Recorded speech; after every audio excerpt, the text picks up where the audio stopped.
So, Joe, in your book, you write about the three internal inclinations that, when demonstrated, accelerate success. This is like the hidden doorway, right? If you want to fast track to success, what are those three?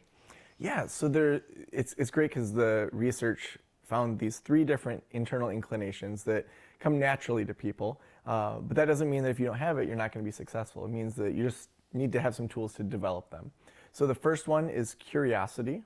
And so people that are curious, that really say, well, that's interesting, instead of waiting for that eureka moment.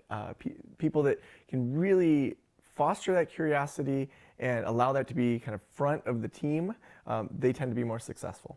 The second internal inclination is an outsider perspective. And so some people may have this naturally where they can have an outsider perspective, but we may need to develop it. The reason that that helps people be more successful is that you can see a lot of the problems or the issues or the opportunities in a way that's different than those on the inside.